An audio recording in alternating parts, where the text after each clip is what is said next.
A palestra de hoje vai ser com a Leila Parreira. Muito bem-vinda, Leila. E o tema da palestra é Jesus e Deus. E para a gente iniciar, a gente vai começar com a leitura. A leitura de hoje é do livro Fonte Viva, capítulo 164, Diante de Deus.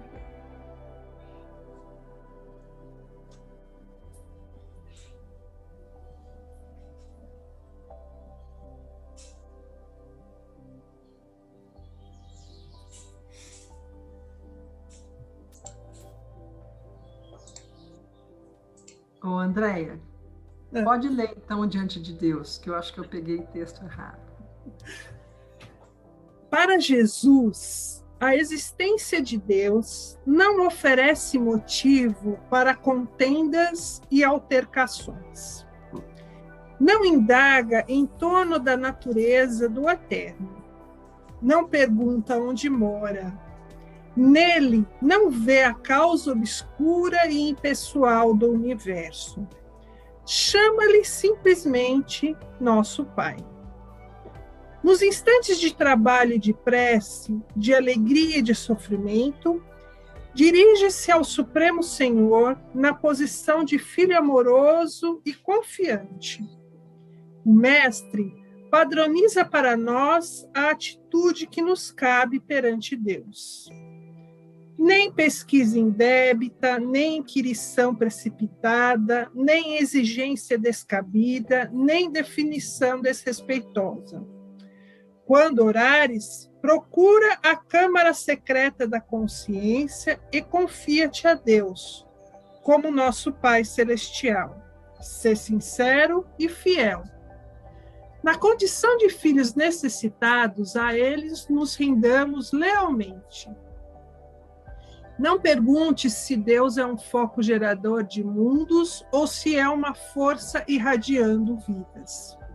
Não possuímos ainda a inteligência suscetível de refletir-lhe a grandeza, mas trazemos o coração capaz de sentir-lhe o amor. Procuremos assim nosso Pai acima de tudo, e Deus, nosso Pai, nos escutará.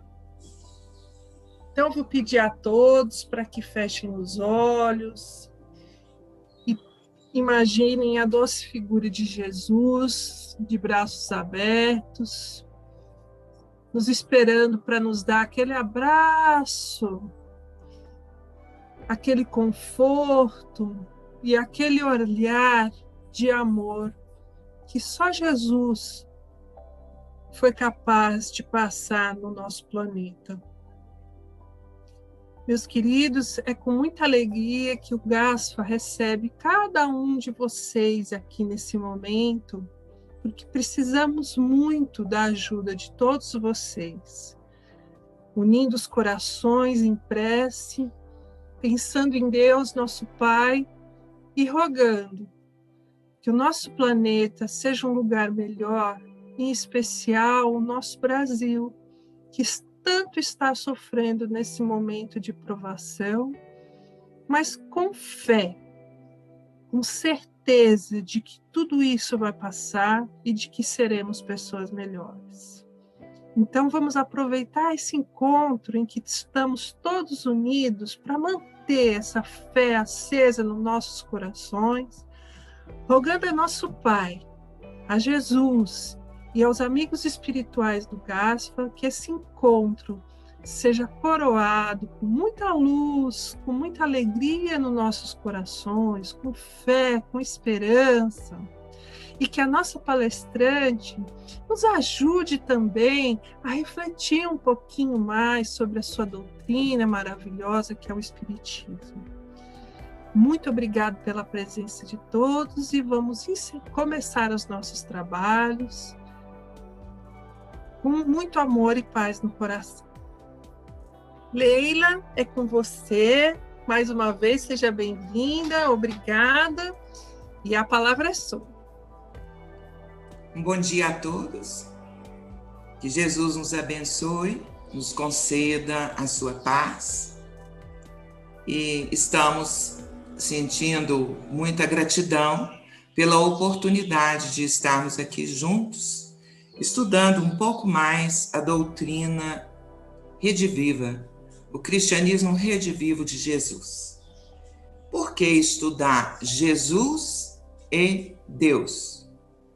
Porque dependendo da concepção que nós fazemos em torno de Jesus e em torno de Deus, nós nos comportamos em relação a nós mesmos, em relação ao próximo, em relação a Deus.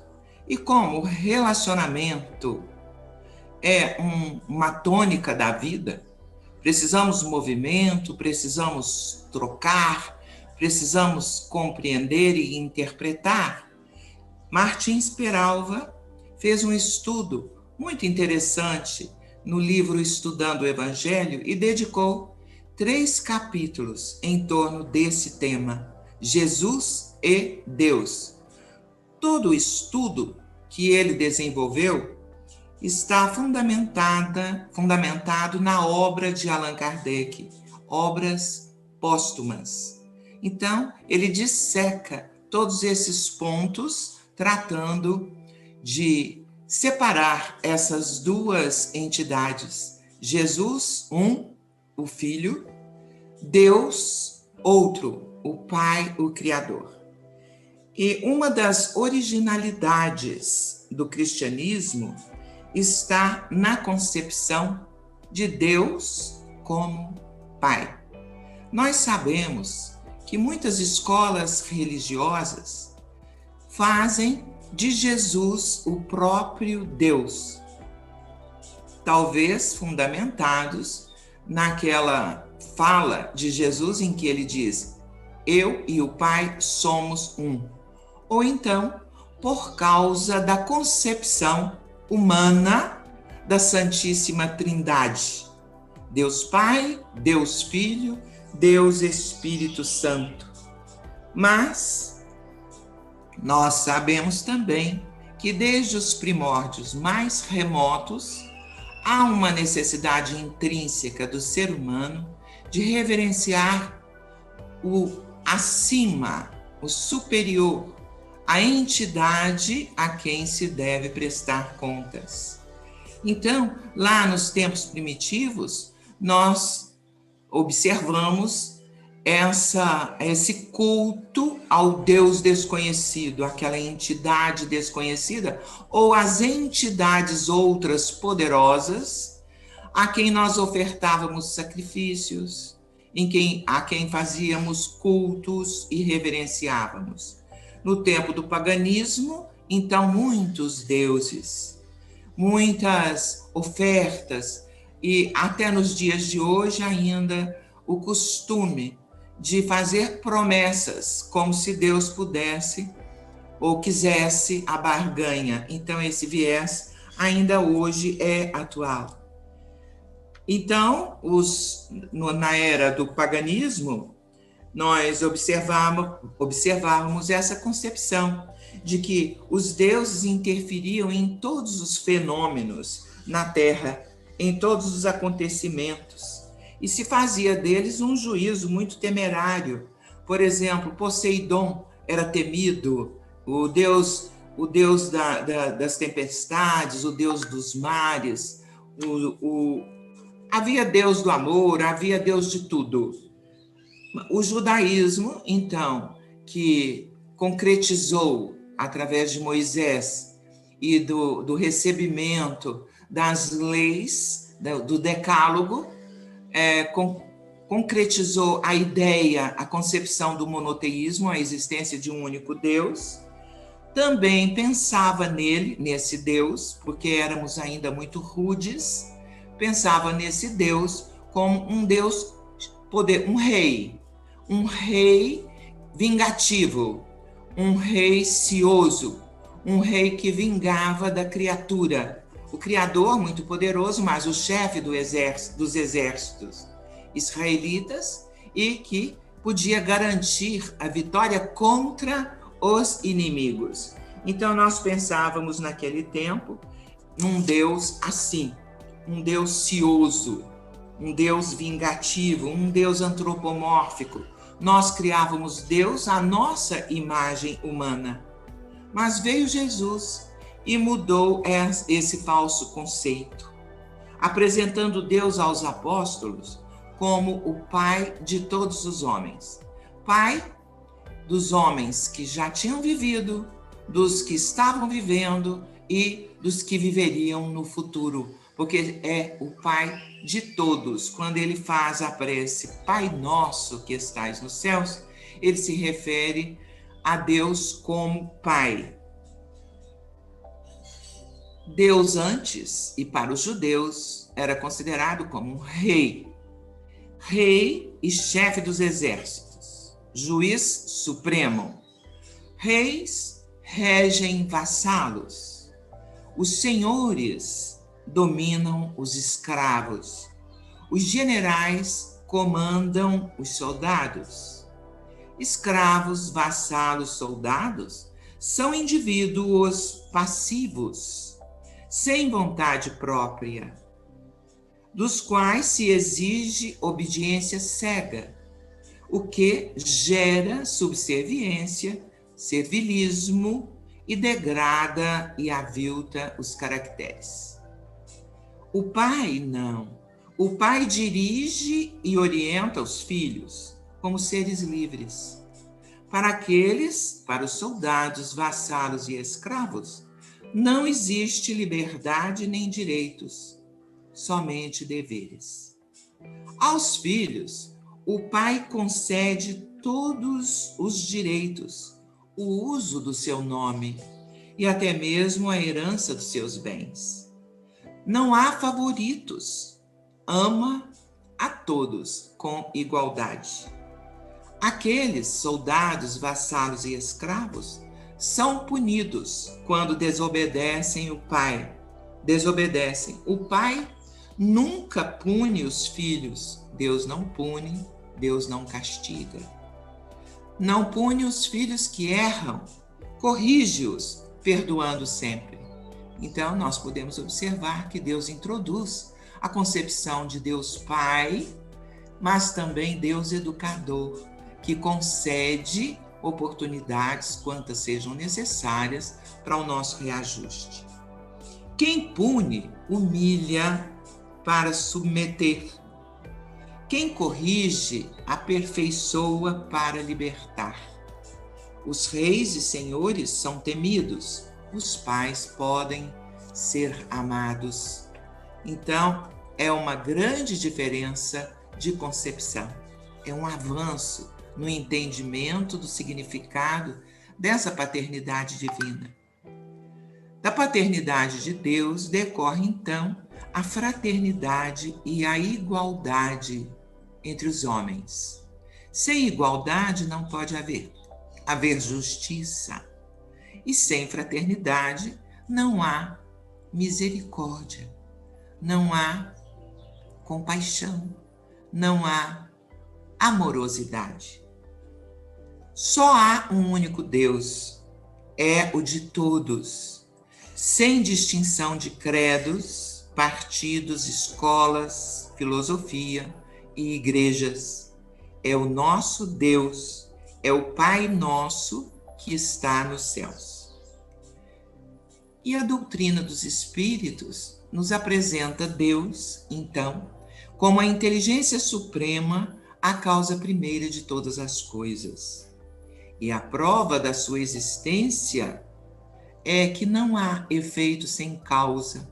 Tudo isso que existe na Terra e que é maravilhoso, até nós próprios, que não inventamos, que não criamos, são ou representam efeitos inteligentes. Então tem de ter uma causa inteligente. Deus é, nos seus atributos, perfeito em todas as suas qualidades. É eterno, como nos diz a doutrina dos Espíritos. Imutável, único, imaterial, onipotente, soberanamente justo e bom, infinito em todas as suas perfeições. E Jesus no entendimento dos apóstolos, daqueles próximos mais próximos, era um homem criado por Deus, um profeta, escolhido, ungido do Pai, escolhido por Deus, para revelar uma missão, para revelar o reino de Deus e a vontade do Criador a nosso respeito. Trazer mais claro esse plano do Criador para a criatura. Ele é a única obra de Deus inteiramente acabada que o mundo conhece. Ele é o arquétipo da perfeição. É o plano divino já consumado. É interessante pensar assim, porque em nos comparando com Jesus, esse primogênito, essa obra acabada de Deus, nós nos colocamos nessa perspectiva de também trabalhar para o nosso acabamento, para o nosso aprimoramento em direção dessa perfeição representada por Jesus. O homem é obra em via de acabamento. Caminha, então, para a perfeição. Não se compreende a criação sem um objetivo. Quando Jesus diz, sede perfeitos, ele está revelando essa lei inexorável da evolução, a que o universo inteiro está submetido, não só a criatura racional, mas todo o universo, toda a criação. É o programa divino que vai se cumprindo a pouco e pouco. Deus se manifesta em tudo, porque Ele é onipresente, imanente. Ele é perceptível em todas as coisas, em todos os efeitos.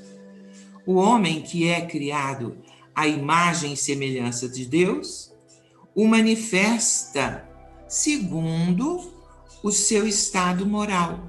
Nós, então, não podemos ainda manifestar Deus como Jesus manifestava, porque o nosso grau, o nosso patamar de aprimoramento está ainda muito aquém do acabamento completo.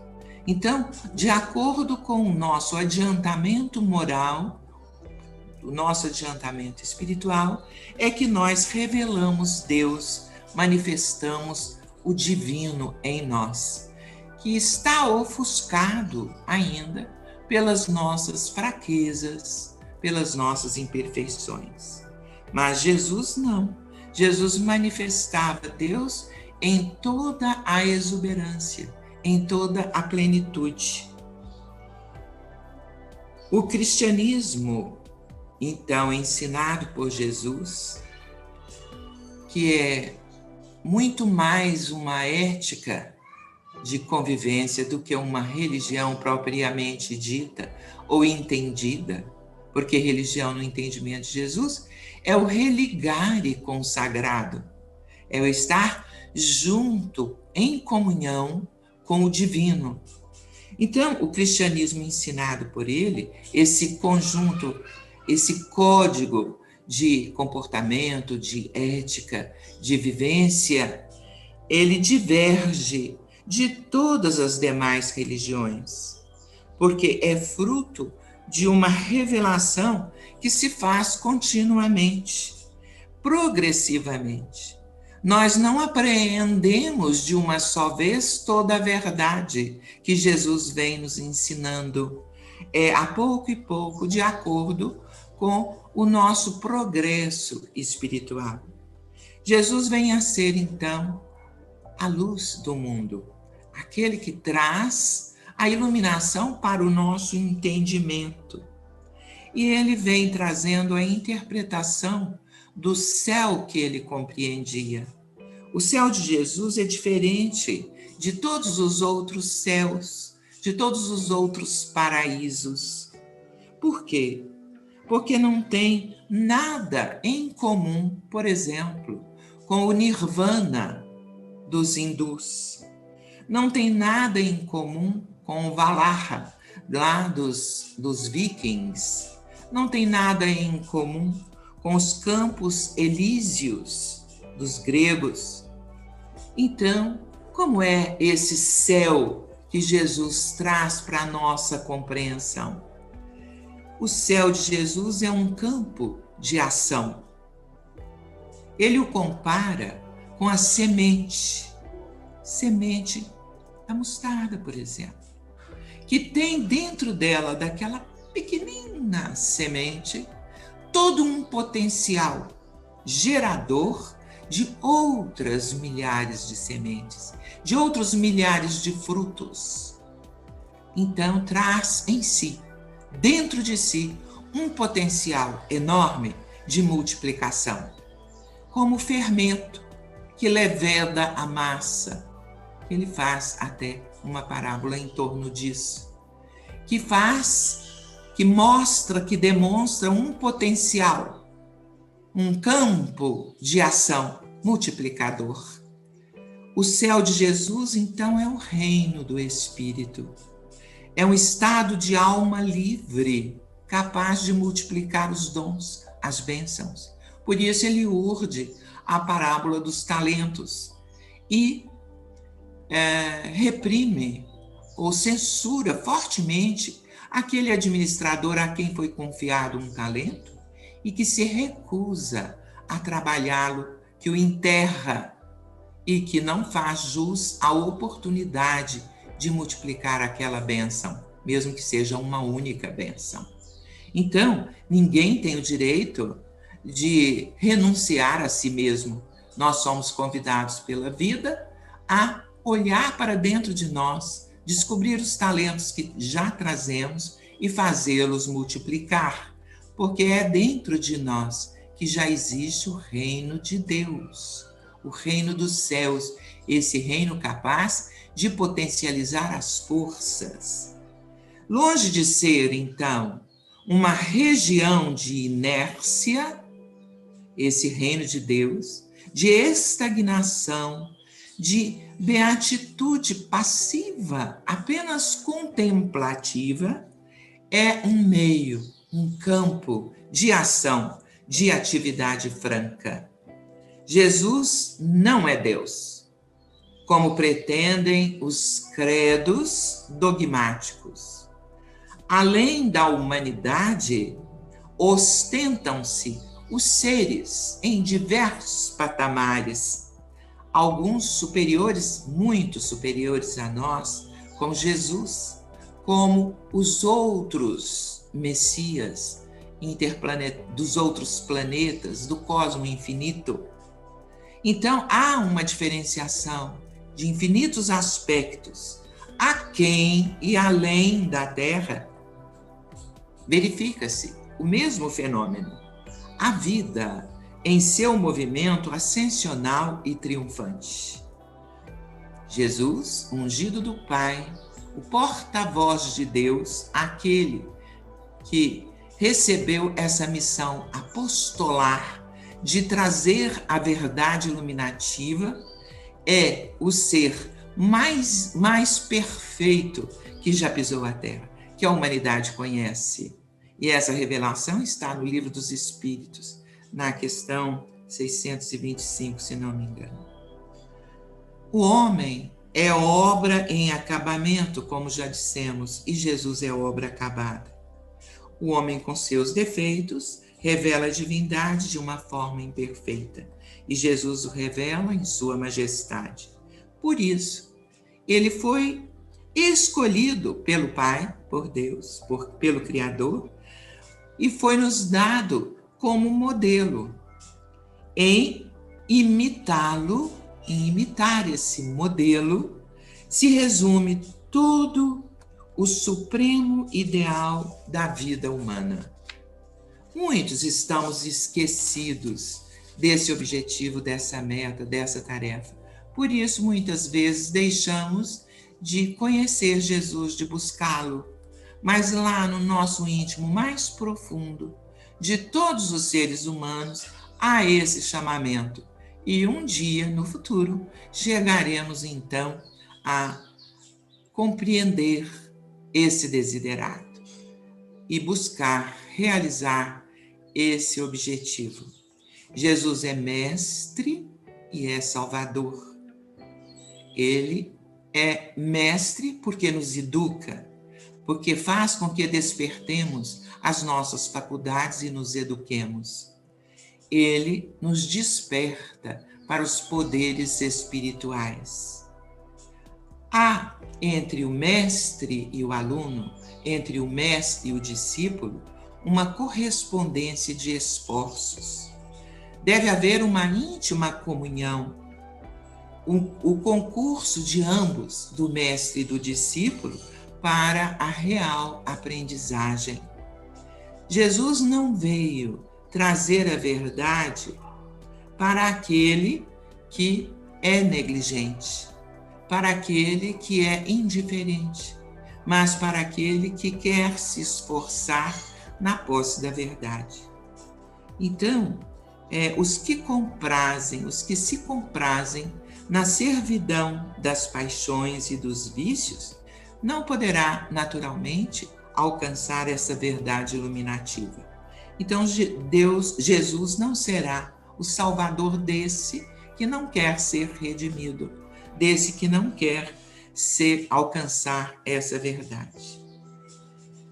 A redenção, como a educação, é, portanto, obra em que o interessado tem de agir, desempenhando a sua parte. Seguir Jesus é a ordem. Seguir Jesus é o convite, porque ele é, de fato, o guia, o modelo, o enviado, o mensageiro do Pai para essa humanidade, para que nós possamos progredir. Jesus não veio ao mundo fundar uma igreja. Ele teve por missão revelar Deus à humanidade.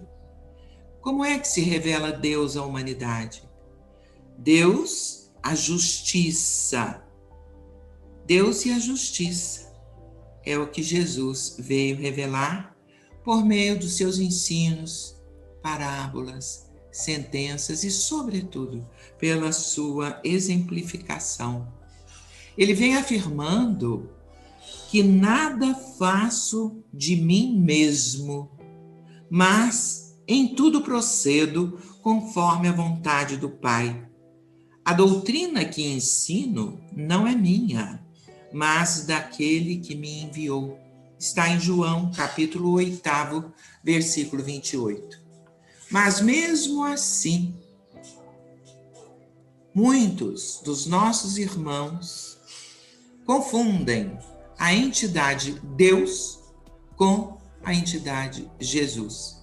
E dessa concepção acertada, nós colocarmos os pingos nos is, é que nós vamos nos comportando diante da vida.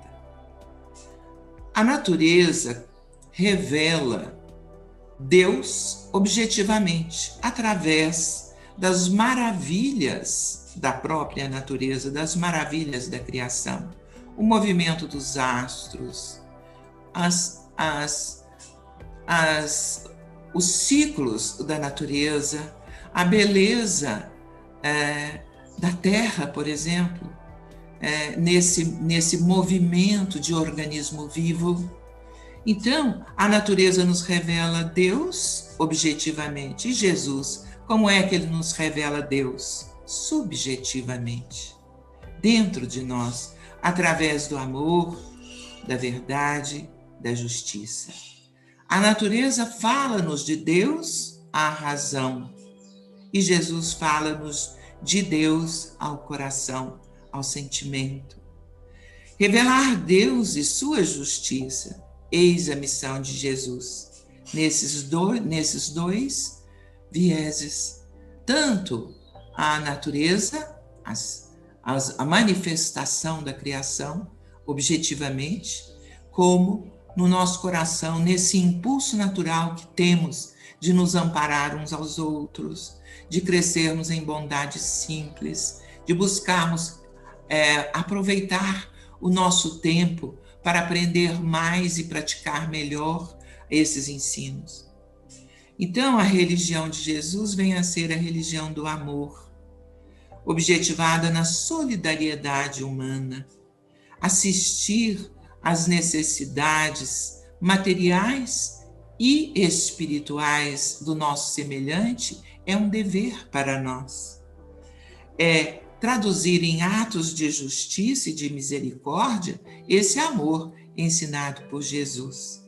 É aquela religião, essa religião de Jesus, que se levanta sobre as bases da tríade bendita, que vem a ser o amor, a igualdade e a liberdade.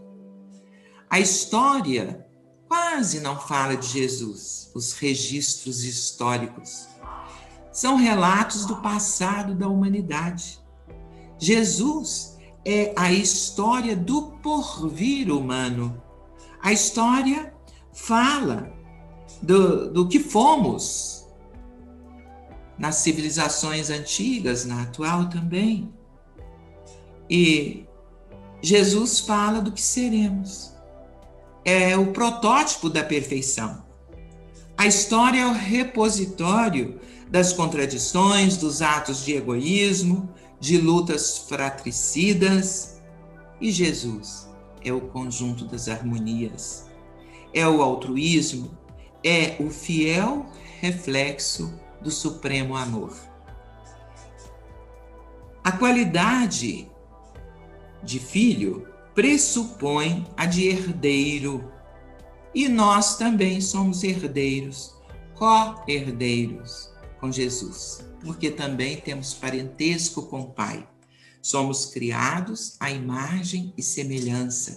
E o nosso dever, o senso da nossa vida, é alcançarmos esse patamar alcançado pelo nosso guia, pelo nosso modelo. Então, nós podemos, quase concluindo, dizer aqui, conforme disse Jesus, meu Pai e eu somos um. Ele, o embaixador celeste, nada fez em discordância com a vontade do Pai, que o enviou. Deus governa o universo através das suas leis, que são perfeitas e materiais. E a Terra, também governada, claro, por Deus, é um minúsculo departamento. E Jesus é o mandatário do Pai neste mundo. São um, Deus e Jesus, pelo pensamento. Deus é o outorgante e Jesus é o outorgado.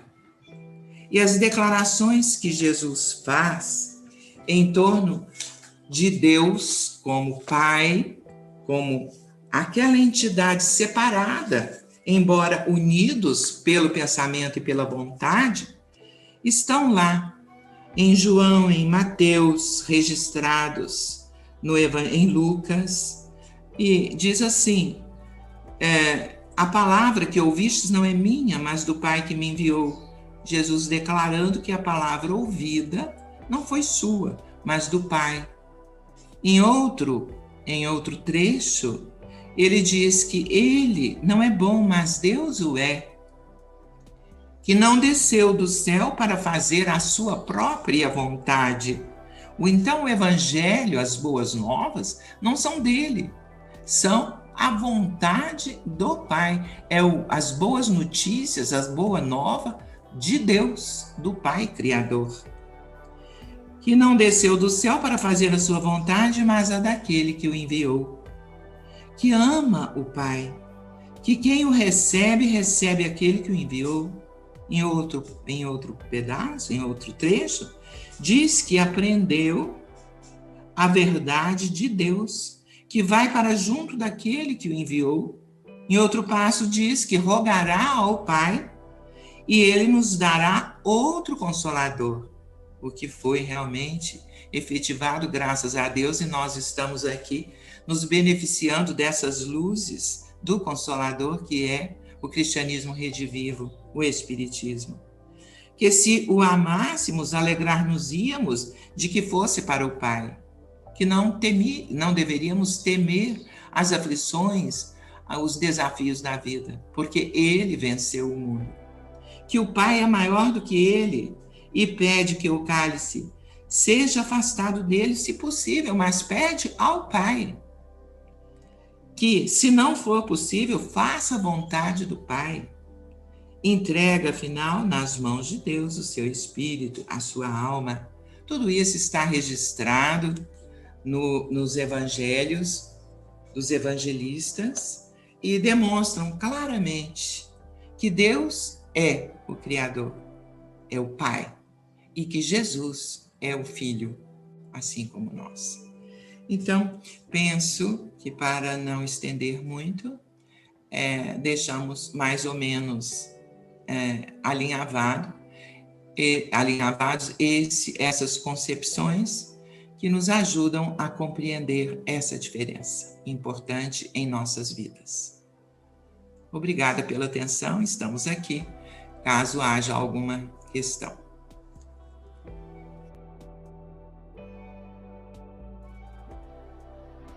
Então vamos unir os nossos pensamentos, os nossos corações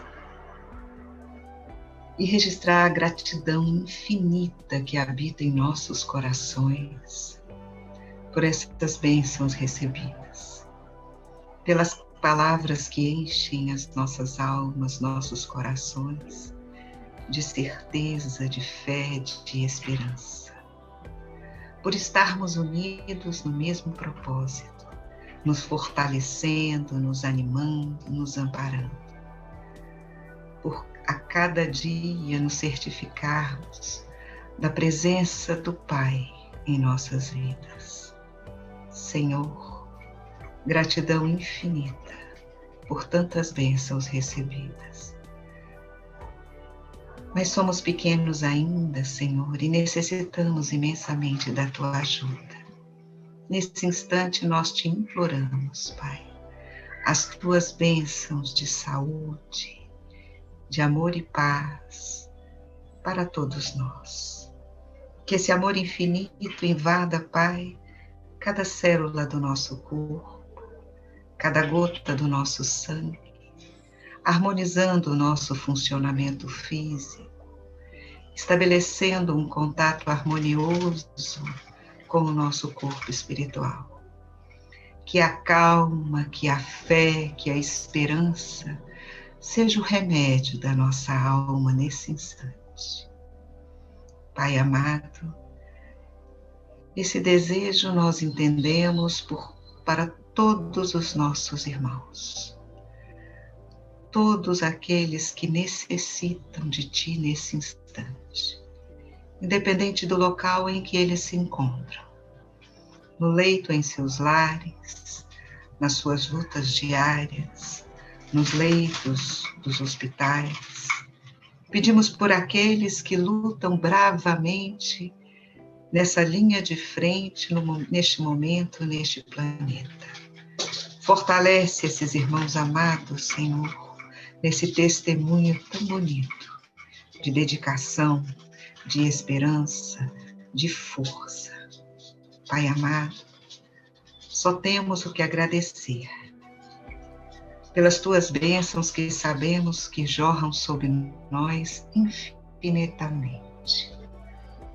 Mas Te pedimos pelo plano espiritual, médicos da espiritualidade maior, enfermeiros, trabalhadores, que acolhem e recebem os nossos amados irmãos que se encontram neste momento de passagem, de retorno para a vida real, que é a vida espiritual. Que eles consigam sentir o terno amor divino, a abraçar, a consolar, a procurar por cada filho de Deus que necessite desse bálsamo divino. Ó Pai, o nosso desejo é que cada filho Teu consiga perceber essas bênçãos infinitas que nos envolve, que tratam, que curam, que nos protegem. Entregamos em tuas mãos, Senhor, nossas preocupações, nossas aflições, nossas dúvidas, na certeza, Pai, de que dirige, ampara e soluciona da melhor maneira possível todas as nossas questões. É na certeza dessa presença, desse hálito divino que nos envolve, que nós oramos em agradecimento. Pai nosso que estás nos céus, santificado seja o vosso nome. Venha a nós o vosso reino. Seja feita, Pai, a vossa vontade, aqui na terra como no céu. O pão nosso de cada dia dá-nos hoje, Senhor. Perdoa, Pai, nossas ofensas. Ensina-nos a perdoarmos a quem nos tem ofendido. Não nos deixe, Senhor, cair quando em tentação. Livra-nos de todo mal, pois vosso é o reino, é o poder e a glória, hoje e sempre. Graças a Deus, graças a Jesus.